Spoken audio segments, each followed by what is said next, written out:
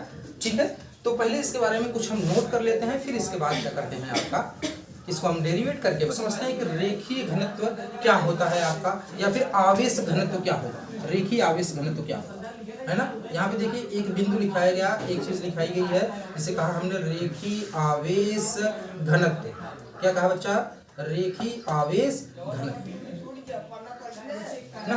रेखीय आवेश घनत्व को समझते हैं। रेखीय आवेश घनत्व को समझने के लिए एक चीज हमें ये करना पड़ेगा कि अगर हम जैसे कैसे बताऊं, हाँ जैसे मान लो हमने एक बोतल पानी लिया है ना बच्चे, और यह बोतल का कितना है, ये बोतल मान लीजिए कि आपका 2 लीटर का है।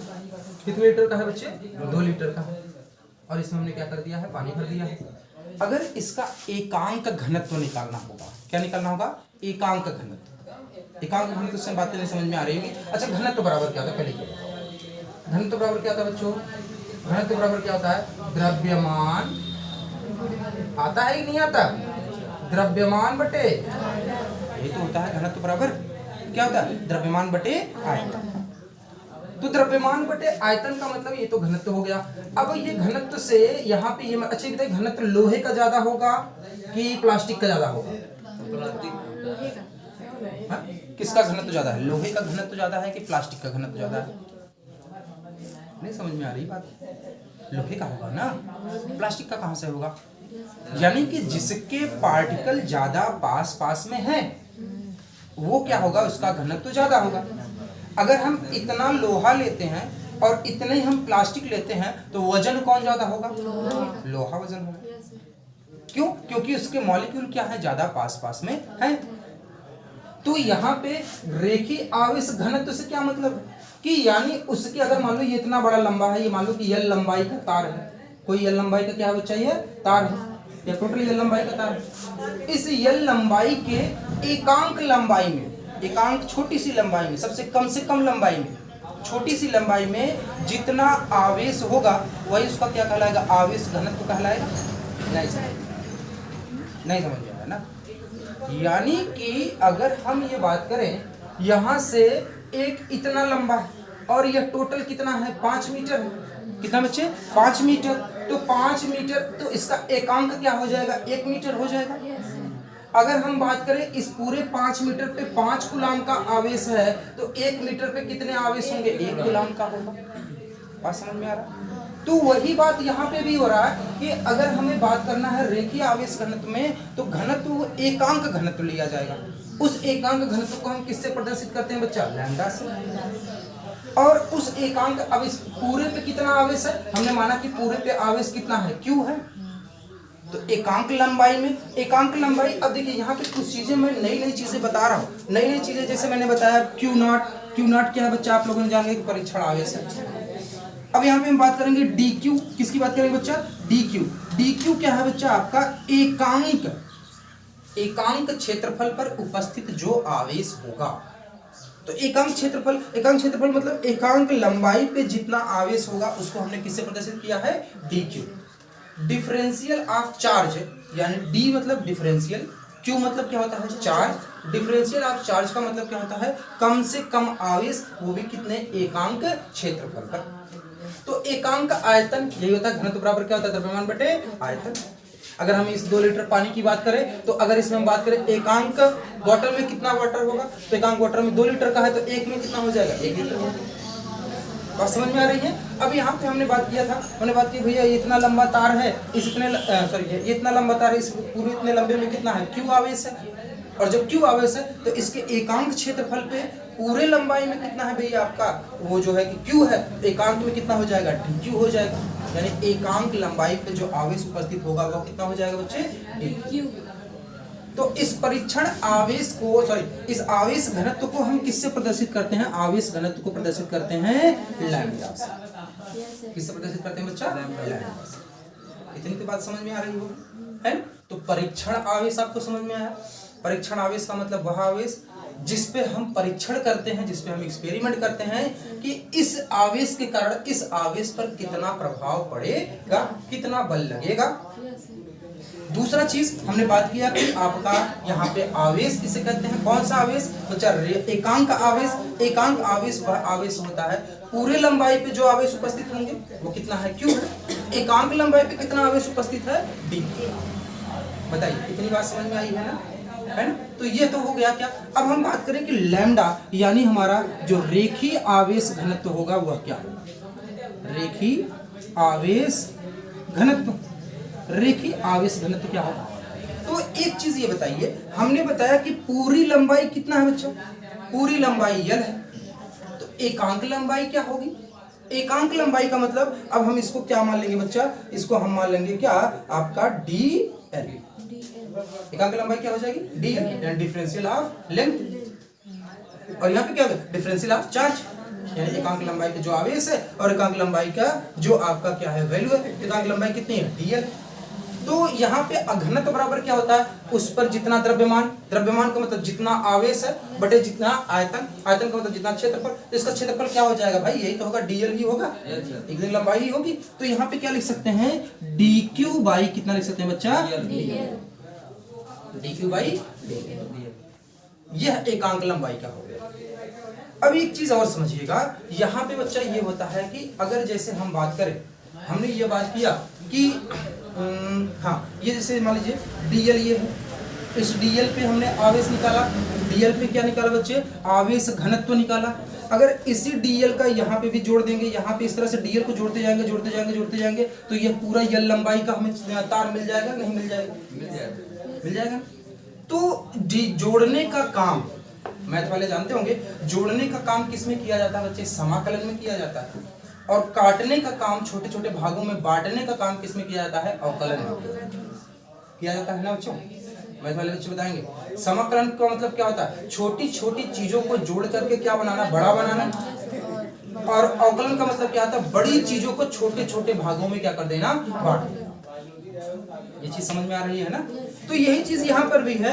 अगर हम बात करें कि यह छोटी छोटी लंबाइयों को एक साथ में जोड़ दें, इसका मतलब है कि हमें इसका क्या करना, इस डीएल पर जितना चार्ज है वो हमको क्या करना पड़ेगा? उसका समाकलन कर देंगे तो हमारा काम हो जाएगा, पूरी लंबाई के लिए क्या हो जाएगा? निकल जाएगा। बात समझ में आ रही है? तो चलो देखते हैं। अब यहाँ पे हम बात करते हैं यहाँ पे, हाँ, तो यहाँ पे देखिए, आप लोग कूलाम के नियम से जानते हो। किसके नियम से बच्चा?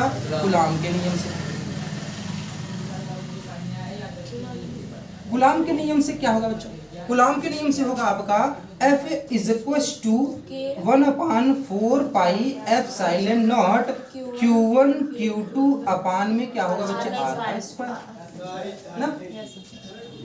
अब ये बताइए, सपोज अब हमने यह लंबाई यहाँ न लेकर के मान लीजिए कि यहाँ पे लिया है, यही जो डीएल लंबाई है यहाँ पे लिया। अब भैया ये डीएल लंबाई लिया, इसकी लंबाई कितनी है? डीएल। कितनी है लंबाई बच्चों? डीएल है ना। तो ये डीएल है। अगर हमको यहाँ से क्या निकालना हो? डीक्यू निकालना हो, डीक्यू निकालना होगा तो लैम्डा इंटू क्या हो जाएगा? डीएल हो जाएगा। लैम्डा इंटू क्या हो जाएगा? भाई पक्षांतर किया, केवल क्या है? पक्षांतर। लैम्डा इक्वल टू क्या हो जाएगा? डीक्यू अपान में डीएल।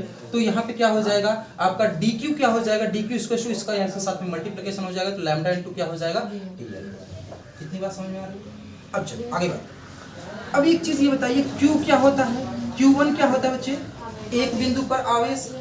Q2 मतलब क्या है? दूसरे बिंदु पर आवेश। तो एक चीज ये बताइए, इस डीएल लंबाई में पूरा आवेश कितना है? डीक्यू ही तो है। मैंने बताया था ना, इस पूरी लंबाई पे कितने आवेश है? डीक्यू। और एक चीज ये बताइए, इस पूरे लंबाई पे अगर डीक्यू है तो इस डीक्यू के कारण इस परीक्षण आवेश पर कितना प्रभाव पड़ेगा, कितना बल उत्पन्न होगा, उसी गणना करनी। तो यानी पहले बिंदु पर हमारा, पहले बिंदु पर तो ये हो गया ए, ये बिंदु हो गया, और ये कौन सा हो गया आपका? बी हो गया। तो पहले पे कितना है बच्चा? Q नॉट, और दूसरे पे कितना है? डीक्यू। तो इसकी जगह पे हम क्या रख सकते हैं? F is equal to 1/4 pi epsilon naught कितना हो जाएगा बच्चे? Q नॉट इंटू में क्या हो जाएगा? DQ अपान में कितना हो जाएगा बच्चे? R का स्क्वायर। यहाँ तक कोई समस्या नहीं है ना? बोलो यहाँ है ना? यहाँ पे कोई दिक्कत नहीं। तो अब ये चीज ये बताइए, F इक्वल टू इतना तो हमको समझ में आ गया। अब लेकिन DQ की वैल्यू यहाँ पे हमें क्या करना पड़ेगा? इसका रखना पड़ेगा। DQ का मान कितना है? लैम्डा इंटू कितना है बच्चा? डीएल। तो DQ की वैल्यू अगर हम यही यहाँ पे रख दें तो हमारा काम हो जाएगा। चलो हम रख देते हैं। इसको आप बना लीजिए क्वेश्चन नंबर फर्स्ट, और यहाँ पे आप लिख लीजिए कि इक्वेशन फर्स्ट से DQ का क्या रखने में बच्चे? DQ का मान रखने पर। तो जब DQ का मान रखेंगे तो क्या हो जाएगा, जरा देखते हैं। तो DQ का जब यहाँ पे हम मान रखेंगे तो देखिए क्या हो गया, यहाँ पे हम वैल्यू रखेंगे लैम्डा इंटू कितना बच्चा? DL.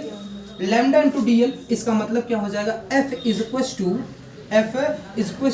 1/4 pi epsilon naught into में क्या बच्चे? Q naught. डीएल की वैल्यू, DQ की वैल्यू रख रहे हैं लैम्डा इंटू कितना बच्चे? लैम्डा इंटू डीएल अपान में कितना हो जाएगा? अपान में R का स्क्वायर, है ना? अच्छा एक चीज अब बताइए, वेरिएशन किस में हो सकता है? वेरिएशन इसी में तो हो सकता है, डीएल में। अच्छा वेरिएशन का मतलब क्या होता है? वेरिएशन का मतलब कि डीएल की लंबाई ही तो परिवर्तित कर सकते हैं। परिवर्तन किस में हो सकता है? इसमें हो सकता है। यानी हम इसका क्या कर देंगे? समाकलन। अभी ये किसके लिए आया? यह केवल अब सही है, चल रहा? चल F equal to 1/4 pi epsilon naught Q naught into lambda into del L upon में R स्क्वायर। ये है वैल्यू। तो एक चीज ये बताइए, अगर हम क्या कर दें, इसका क्या कर दें बच्चा, समाकलन कर दें, क्या कर दें, समाकलन। समाकलन कैसे करेंगे, देखिए इसमें से कॉमन क्या है, क्यू नॉट आपका क्या है बच्चा, कॉमन है, तो हम यहाँ पे क्या कर लेंगे, एफ इंटू क्यू नॉट अपान में आर स्क्वायर हमारा क्या है, कॉमन है। वेरिएबल कितना है बच्चा आपका, यही वेरिएबल है, वेरिएबल कितना है आपका लैम्डा इनटू में क्या बच्चे, डीएल। अच्छा वेरिएबल कितना है, लंबाई 0 से लेकर के मैक्सिमम लंबाई यल तक वेरिएबल है ना, तो 0 से लेकर के कहां तक वेरिएबल हो जाएगा, 0 से लेकर के यल तक वेरिएबल हो जाएगा। यही हमारा क्या हो जाता है बच्चे, फार्मूला हो जाता है। ये हमारा क्या हो जाता है, नोट कर लीजिए एक बार, क्रम वाइज से इसको अच्छे से डिटेल से नोट कर लिया सब लोगों ने। चलो देखो एक बार इसको इरेज करते हैं, फिर से आपको पूरा डिटेल में एक बार से। तो ये हमने कहानी आपको लॉन्ग में बताया सारी चीज़ें, अब एक बार शॉर्ट में जल्दी से आपको, अगर मान लो आ भी जाता है, क्योंकि ये 1 नंबर 2 नंबर में आएगा, ज़्यादा बड़ा नहीं आएगा, तो इसको क्या करेंगे हम, इजीली सॉल्व किया जाएगा। कैसे, देखिए आप केवल नॉर्मल करेंगे, क्या हमको पढ़ना है क्या बच्चे, आपका रेखी आवेश वितरण, रेखी आवेश वितरण, ठीक है। और सारी चीजें हम जान चुके हैं, तो एक बार हम क्या करेंगे बच्चा, रेखीय आवेश का वितरण का मतलब क्या होगा, एक रेखा होगा, एक लाइन होगी, जिसपे क्या होगा, आवेश समान रूप से क्या होंगे, वितरित होंगे, समान रूप से क्या होंगे, वितरित होंगे ना।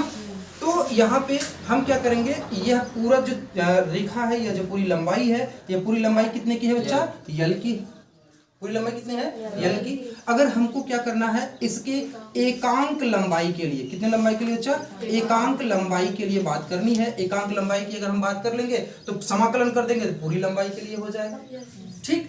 अब हमने क्या किया, इससे कुछ दूरी पर, यानी कि इस तार से कुछ दूरी पर, इस रेखा से कुछ दूरी पे, एक आर दूरी पर हमने बिंदु लिया है, उस बिंदु पर परीक्षण आवेश कितना रखा बच्चे, क्यू नॉट रखा, ठीक। इस एकांक लंबाई पे जो आवेश है, वह आवेश कितना है, एकांक लंबाई पे, एकांक लंबाई पे आवेश कितना है बच्चे, डी कितना है, डी क्यू, कितना है, डी क्यू। और इसकी लंबाई कितनी है, इसकी लंबाई कितनी है बच्चा, डी एल। बात समझ रहे हैं बच्चा ना, ठीक। तो हम कूलाम के नियम से जानते हैं, F इक्वल्स टू कितना होता है, 1/4 pi epsilon naught Q1 and Q2 upon में क्या होता है, R स्क्वायर। ये किसके नियम से होता है, कूलाम के नियम से। अब दो बिंदु हैं, दोनों बिंदुओं के बीच की दूरी r दिया है, तो इस पे भी कौन सा नियम अप्लाई होगा, कूलाम का नियम अप्लाई होगा। तो यहाँ पे हम लगाएंगे F equals to 1/4 pi epsilon naught, है ना।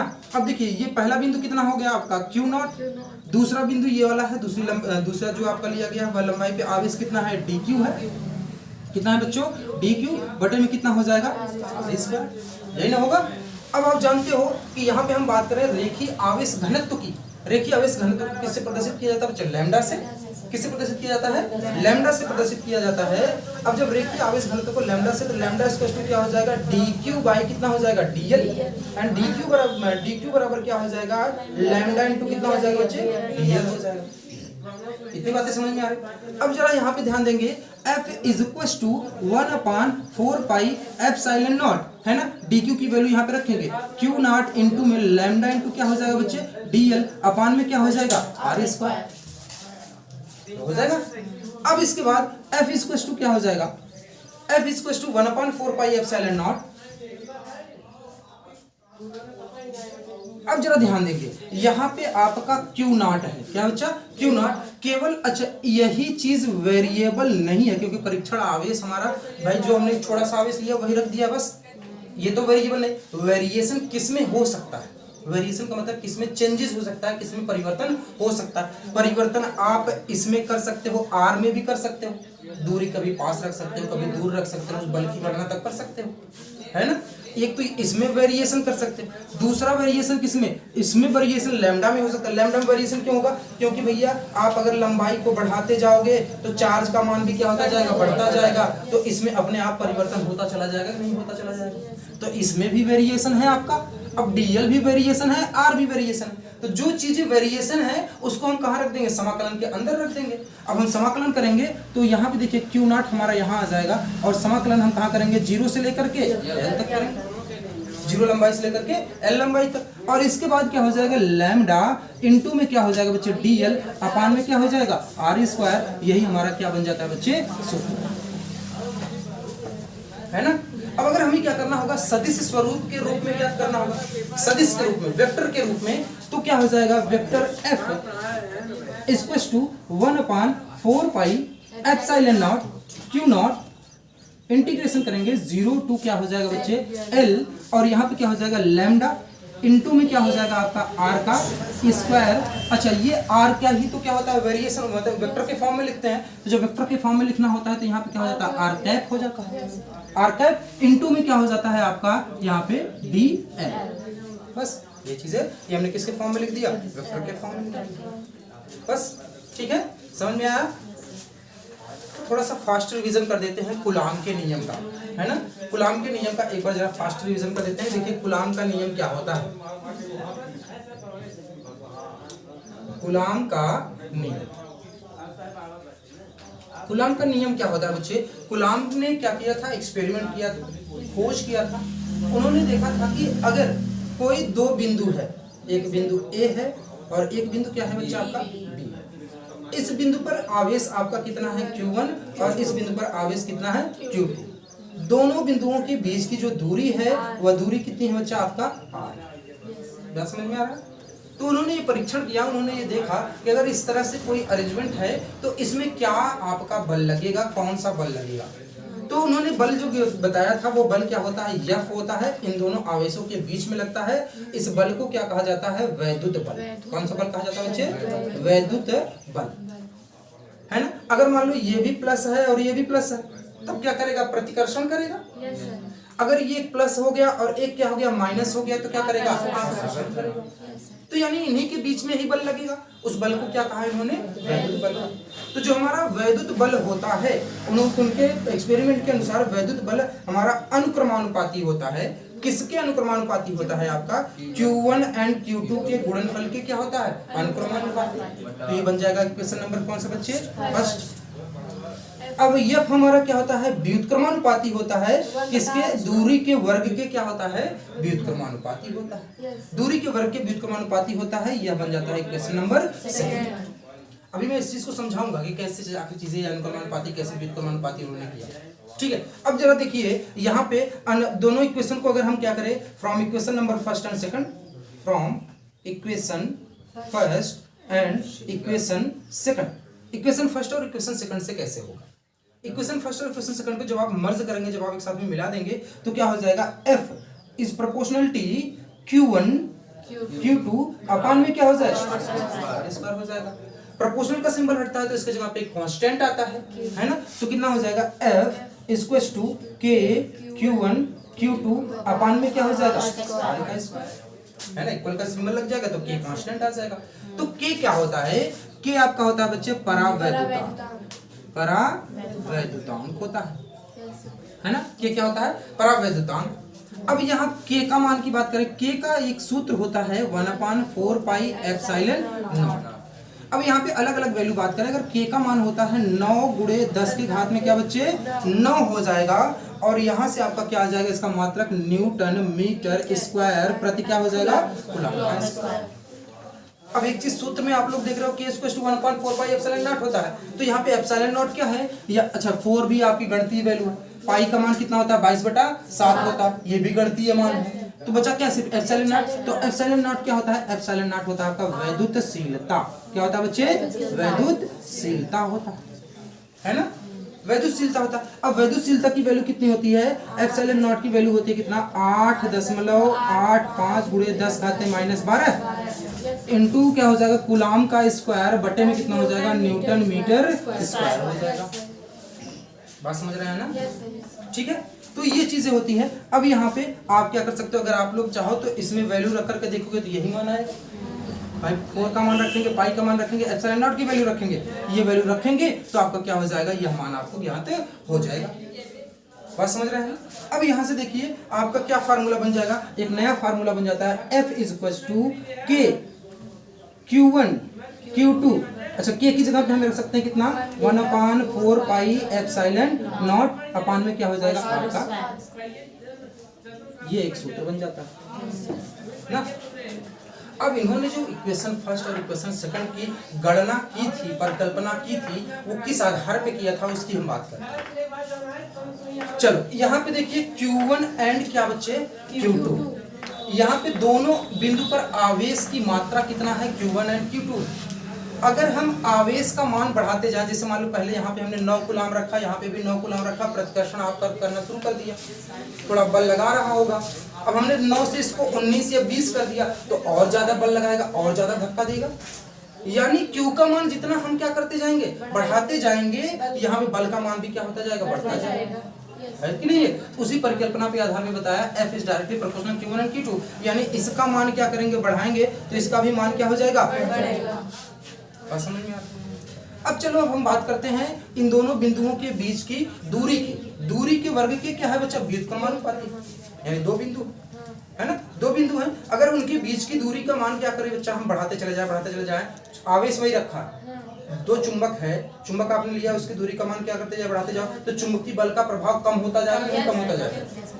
अब पास में लेते जाएंगे, चुंबकीय बल का मान प्रभाव बढ़ता जाएगा, नहीं बढ़ता जाएगा। इसका मतलब ये है कि अगर हम इसके मान को बढ़ाएंगे तो यह मान क्या हो जाएगा, कम हो जाएगा। इसका बढ़ाने का मतलब दूरी बढ़ा रहे हो, दूरी बढ़ा जाएंगे तो बल का मान क्या हो जाएगा, कम होता जाएगा। और अगर क्या कर रहे हैं बच्चा, इसके मान को क्या कर रहे हैं बच्चा, हम क्या कर रहे हैं, कम कर रहे हैं, तो ये मान क्या होता जाएगा, बढ़ता जाएगा। तब इसलिए तो कहते हैं ये व्युत्क्रमानुपाती है, ये क्या है, अनुक्रमानुपाती। बात समझ में आ गया ना, ठीक। तो ये कूलाम ने जो इक्वेशन फर्स्ट और सेकंड की गणना की थी, इस आधार पे किया था और जाकर के फिर उन्होंने ये सूत्र में दिया। अच्छा, ये किसके लिए होता है, ये निर्वात की वैद्युतशीलता होती है। अगर इसकी जगह पे कोई माध्यम में रख दिया जाए, पानी में रख दिया जाए, किसी पारा में रख दिया जाए, यह आवेश जो है, तो उस आवेश की अगर हम बात करें तो वहां पे क्या हो जाता है, किसी माध्यम की बात करें, अगर किसी माध्यम में रख दिया जाता है तो किसी माध्यम में रख दिया जाएगा, F is equal to 1/4 pi epsilon naught into में क्या हो जाएगा, K। K क्या है, परमिटिविटी है, वैद्युतशीलता, परावैद्युतांक है। यह परावैद्युतांक इस पे क्या करता है, आपका निर्भर करेगा K पे, यानी कि उसकी परमिटिविटी कितनी है, उसकी वैद्युतशीलता कितनी है। तो यहाँ पे K हो जाएगा, इनटू में क्या हो जाएगा, Q1 Q2 अपान में क्या हो जाएगा, R का स्क्वायर। यह किसके लिए हो जाता है, किसी माध्यम के लिए। बस